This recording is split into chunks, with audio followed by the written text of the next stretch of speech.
අයිබෝන් ඔන්න අද මේ වීඩියෝෙන් කතා කරන්න ලැස්තිලා ඉන්නේ ගිය අවුරුද්දේ ගොඩක්ම ජනප්‍රියට පත් වෙච්ච Samsung සමාගමේ Samsung Galaxy M31 එකේ අලුත්ම අප්ග්‍රේඩඩ් version එක වෙන එහෙම නැත්නම් අලුත්ම M series එකේ එහෙම නැත්නම් Monster series එකේ Samsung Galaxy M32 කියන ස්මාර්ට්ෆෝන් එක ගැන.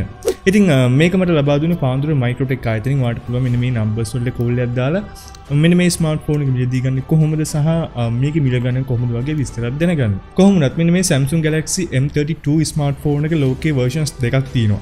එකක් Indian version එක අනිත් එක international version එක.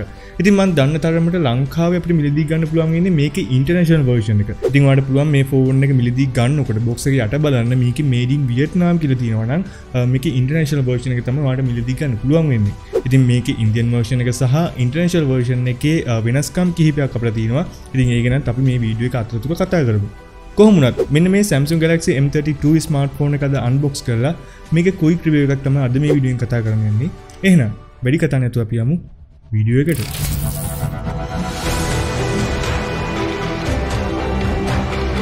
හොඳයි මුලින්ම මේ Galaxy M32 ස්මාර්ට්ෆෝන් එකේ box එක ගැන කතා කරද්දී ටිකක්ම පොඩි box එකක් තමයි අපිට හම්බ වෙන්නේ. ඉතින් මේ වෙනකොට Samsung phone වල සුපුරුදු පරිදි device එකේ picture එකක් සහ Galaxy M32 කියලා බලා ගන්න පුළුවන්. ඒ වගේම seal එක අයින් කරලා box එක unbox කරගත්ත ගමන් අපිට බලා ගන්න පුළුවන් වෙනවා extra box එකක්. ඉතින් මේ extra box එක අපිට බලා ගන්න පුළුවන් වෙනවා paperwork සහ එච්චර අපිට බලා ගන්න පුළුවන් වෙන්නේ අඩුම තරමේ back cover එකක්වත් මේ extra box එක අපිට බලා ගන්න හම්බ වෙන්නේ නැහැ. ඊට පස්සේ අපිට අපේ device එක බලා ගන්න පුළුවන්. ඊට අමතරව අපිට USB type C cable එකක් සහ 15V fast charging adapter එකක් මේකේ box එකේ ඇතුලෙන් බලා ගන්න පුළුවන්.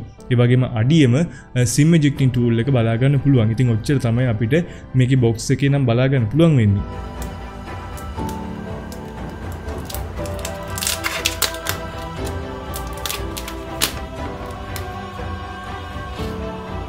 හොඳයි දැන් අපි කතා කරමු මෙන්න මේ Samsung Galaxy M32 ස්මාර්ට්ෆෝන් එකේ මේ ඩිසයින් එක මොන වගේද කියලා. ඉතින් මම දැනුවත්ව මෙන්න මේ ස්මාර්ට්ෆෝන් එකේ කලර්ස් දෙකක් වගේ තමයි ලංකාවේ මිලදී ගන්න පුළුවන් වෙන්නේ. එකක් black color එක සහ මේ මගේ ළඟ තියෙන light blue කියන color එක. කොහොම වුණත් මෙන්න මේ ඩිසයින් එක ගැන කතා කරද්දී ඉරි කිහිපයක් අපිට බලා ගන්න පුළුවන් සහ මේක ටිකක් gradient color එකක් යන විදිය තමයි මේක නිර්මාණය කළා තියෙන්නේ. ඉතින් ඩිසයින් දෙකේම මේ වගේ gradient color එකක් තියෙනවා. කොහොම වුණත් මෙන්න මේ back එක සම්පූර්ණයෙන්ම shining design එකක් තියෙන්නේ. ඉතින් ඒ නිසා fingerprint ඒ වගේම dust එක මාර විදියටම ඇලෙනවා. කොහොම වුණත් මේකේ box එකේ නම් අපිට back cover එකක් හම්බ වෙන්නේ නැහැ. ඔයාලට සිද්ධ වෙනවා මේකට වෙනම back cover එකක් මිලදී ගන්න. ඒ වගේම උඩින් අපිට quad camera setup එකක් බලා ගන්න පුළුවන්. ඉතින් මේකත් මේ වෙනකොට Samsung හැම ෆෝන් එකේ වගේම තියෙන ඩිසයින් එක තමයි මේගොල්ලෝ මේකටත් include කරලා තියෙන්නේ. ඒ වගේම මෙන්න මේ ස්මාර්ට්ෆෝන් එක අතර ගත්තම ගොඩක්ම බර අඩු ඩිවයිස් එකක්. ඉතින් මේ ස්මාර්ට්ෆෝන් එක ආසන්න වශයෙන් gram 180ක් වගේ වෙන්නේ. හැබැයි මේකේ Indian version එක වෙද්දී gram 196ක් වගේ බර වෙනවා. ඉතින් ඒකත් වෙනස් වෙන්නේ කොහොමද කියලා මෙන්න මේ ස්මාර්ට්ෆෝන් එක ඉස්සරහට අපි කතා කරමු. ඒ වගේම දකුණු අත පැත්තේ අපිට volume rocker එක power key එක බලා ගන්න පුළුවන්. ඉතින් මේකේ power key එකෙම තමයි මේකේ fingerprint mount එක බලා ගන්න පුළුවන් වෙන්නේ. ඉතින් මේකත් මාර fast විදිහට වැඩ කරනවා. සාමාන්‍ය මෙයාලගේ in display fingerprint එකට වඩා ගොඩක් හොඳ මට්ටමේ accurate fingerprint එක මේක බලා ගන්න පුළුවන්. ඒ වගේම පහලින් 3.5mm audio port එක, main microphone එක, USB type C port එක සහ main speaker එක බලා ගන්න පුළුවන්. මේක mono speaker එකක්. ඒ වගේම වම් අත පැත්තේ අපිට dedicated slot එක එහෙම නැත්නම් 3 card slot එක බලා ගන්න පුළුවන්. මේකට nano sim දෙකක් ඒ වගේම micro SD card එකක් දාලා පාවිච්චි කරන්න පුළුවන්. ඒ වගේම උඩ අත පැත්තෙන් අපිට බලා ගන්න පුළුවන් වෙනවා secondly noise cancellation microphone එක. ඉතින් design එක සහ build quality ගැන කතා කරද්දී කියන ලොකු වරදක් නෑ. සාමාන්‍යයෙන් fingerprint magnet design එක තමයි මේක බලා ගන්න පුළුවන් වෙන්නේ. ඉතින් මෙයාලට තිබ්බ අඩුම තරමේ මේකට back cover එකක්වත් එවන්න. මොකද මෙන්න මේ smartphone එකේ back එක සම්පූර්ණයෙන්ම හීරෙන්න තියෙන හින්දා. කොහොමුණත් මෙන්න මේ වගේ price range එකට Samsung ලා glass design එකක් තියෙන back එකක් ආව නම් ගොඩක්ම හොඳයි කියලා හිතෙනවා. ඉතින් මෙයාලගේ mid range එකේ තියෙන කිසිම ෆෝන් එකකට අපිට මේ වෙනකොටත් back එකට glass design එකක් තියෙන ස්මාර්ට්ෆෝන් එක බලා ගන්න හම්බ වෙන්නේ නැහැ. කොහොම වුණත් මේ display එකට අපිට glass protection එක බලා ගන්න පුළුවන්. ඉතින් මේක Gorilla Glass version එකක්ද කියලා සඳහන් කිරීමක් නැහැ. කොහොම වුණත් මේකේ display ගැන කතා කරද්දී අඟල් 6.4ක Full HD plus 90Hz refresh rate එකක් තියෙන Super AMOLED Infinity U display එකක් බලා ගන්න පුළුවන්.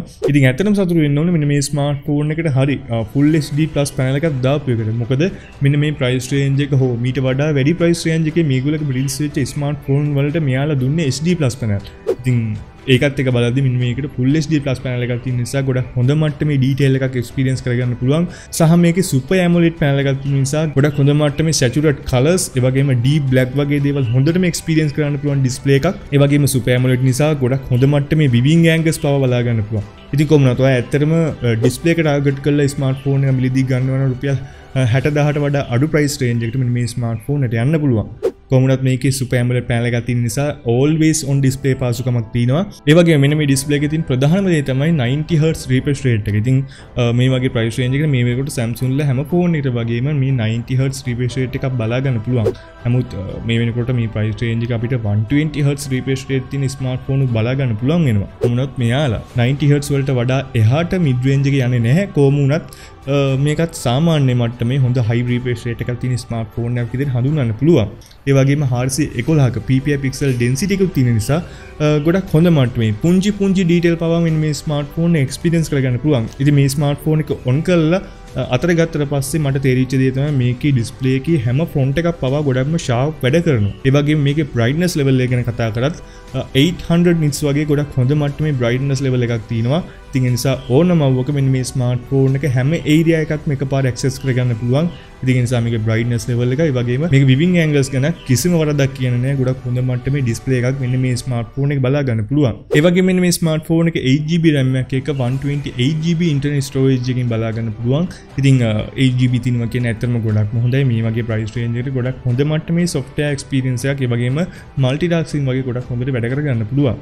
ඒ වගේම Android 11 version එක තියෙනවා. ඊට උඩින් base වෙච්ච Samsung ලගේ One UI 3.1 version එකක් මේකේ තියෙන නිසා ඇත්තටම Samsung ලගේ software experience එක ගොඩක්ම හොඳට ගන්න පුළුවන්. ඉතින් ඇත්තටම මමත් මෙන්න මේ One UI එකේ ගොඩක් හොඳ fan කෙනෙක්. මොකද මෙන්න මේ One UI එකේ අපිට වෙනම Google apps pre-install කරලා තියෙන නිසා අපිට වෙනම download කරලා install කරගන්න දෙයක් නැහැ. ඒ වගේම මෙන්න මේ smartphone එකේ chipset එක ගැන කතා කරොත් අපිට බලා ගන්න පුළුවන් වෙන්නේ MediaTek Helio G80 කියන chipset එක. ඉතින් ඇත්තටම මම හිතුවේ මෙන්න මේ වගේ price range එකවල මේගොල්ලෝ අඩුම තරමේ Helio G95 ඒ වගේම Snapdragon 720G වගේ chipset එකක් මෙන්න මේකට දෙයි කියලා.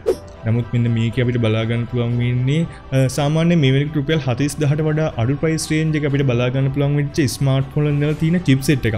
ඉතින් ඇත්තටම මම අනුමත කරන්නේ නැහැ මෙන්න මේ වගේ price range එකේ මෙන්න මේ smartphone එකට මේ වගේ chipset එකක් දාපු එක ගැන. කොහොමවත් මේකේ apps 1 2 3ක් run කරගන්න පුළුවන්. ඒ වගේම Mali G52 කියන chip එකේ තියෙන නිසා ඔයා PUBG වගේ play කරගන්නවා නම් HD graphic එකේ high frame rate එකට යන්න පුළුවන්. හැබැයි ඉතින් මම recommend කරන්නේ නැහැ මේක high graphic වලට යන්න කියලා. මොකද මම මේක recommend කරන්න ඔයාලට පුළුවන් තරම් balance mode එකේ වගේම smooth mode එකේ play කරන්න සාමාන්‍ය normal graphic level එකක් මේක බලා ගන්න පුළුවන්.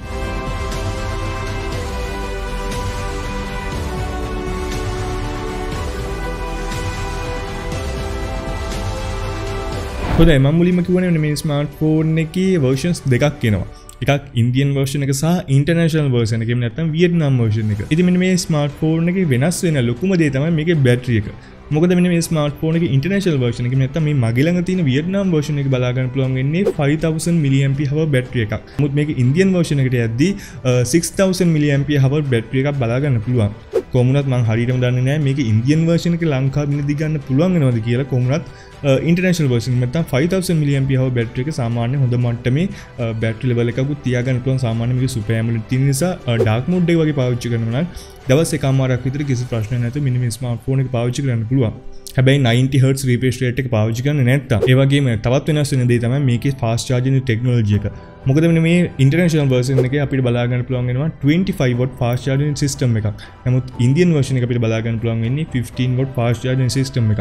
ඉතින් කොහොම මිලදී ගත්තත් අපිට මේකේ box එකේ බලා ගන්න පුළුවන් වෙන්නේ 15 watt fast charger එකක්. ඉතින් ඒ නිසා ඔයාලට සිද්ධ වෙන්නේ මේකේ international එක මිලදී ගත්තත් 25 watt fast charger එකක් වෙනම මිලදී ගන්න. මොකද අපිට box එකේ බලා ගන්න පුළුවන් වෙන්නේ 15 watt fast charger එකක් විතරයි. හොඳයි අවසානයේ අපි කතා කරමු මෙන්න මේ smartphone එකේ camera එක ගැන.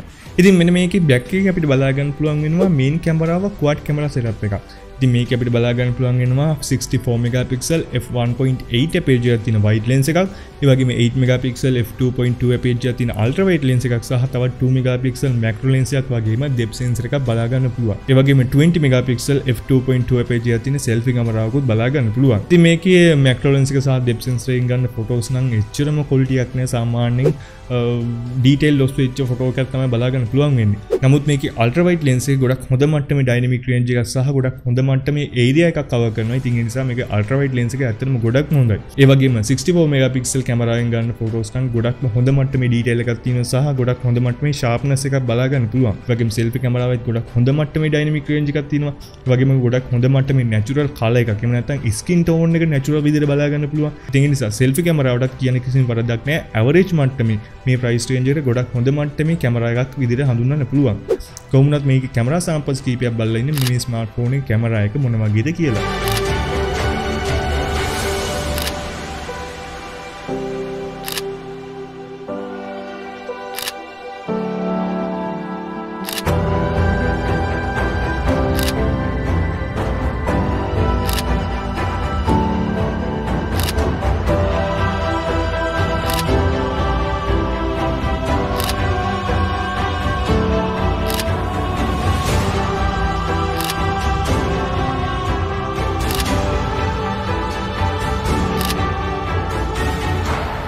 ඉතින් ඔන්න ඔය ටික තමයි මෙන්න මේ Samsung Galaxy M32 ස්මාර්ට්ෆෝන් එක අපිට ප්‍රධාන වශයෙන්ම කතා කරන්න තියෙන දේවල්.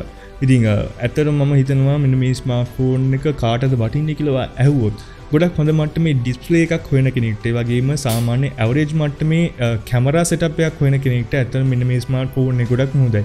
හැබැයි ඔයා ටිකක් performance පැත්තට හොයනවා නම් මෙන්න මේ ස්මාර්ට්ෆෝන් එකට වඩා performance අතින් ගොඩක් හොඳ ස්මාර්ට්ෆෝන් මේ වෙනකොට ලංකාවේ බලා ගන්න පුළුවන්. ඉතින් ඒ නිසා ඔයාගේ තමයි choice එක මෙන්න මේ ස්මාර්ට්ෆෝන් එක ඔයා තෝරගන්නේ මොකකටද කියන එක. කොහොම වුණත් මෙන්න මේ ස්මාර්ට්ෆෝන් එක මේ වෙනකොට රුපියල් 60000ට වඩා අඩුවෙන් ඒ වගේම 55000කට වගේ වුණත් මිලදී ගන්න පුළුවන් වේවි. කොහොම වුණත් ඔයාලට පුළුවන් මයික්‍රෝටෙක් එකේ කෝල් එකක් දාලා මේකේ මිල ගණන් මොන වගේද කියලා දැනගන්න. ඉතින් ඔයාලට මොකද හිතෙන්නේ මේ Samsung Galaxy M32 ස්මාර්ට්ෆෝන් එක ගැන? ඉතින් මෙන්න මේ ප්‍රයිස් එකට ඇත්තටම මේක වටිනවද? ඉතින් ඇත්තටම සල්ලි තිබ්බනම් මේක මිලදී ගන්නවද කියලා පල්ලෙහාන් කමෙන්ට් එකක් දාන්න අමතක කරන්න එපා. ඒ වගේම ඔයා SL Section YouTube channel එක subscribe කරලා නැත්නම් පල්ලෙහා තියෙන අතපාර subscribe button click කරලා ඊට හැපෙන්න තියෙන bell icon එක click කරන්න. එතකොට මම මේ වගේ වීඩියෝ එකක් දාපු ගමන් ඔයාලා ළඟට notification එකක් ගෙන ගන්න පුළුවන්. ඒ වගේම follow කරන්න අපි Instagram එකේ Facebook එකේ. ඉතින් මේ වීඩියෝ එක බැලුවට ඔයාලට ගොඩක් ස්තුතියි. ඉතින් මේ වගේ තවත් වීඩියෝ එකකින් අපි ඉක්මනට හම්බෙමු.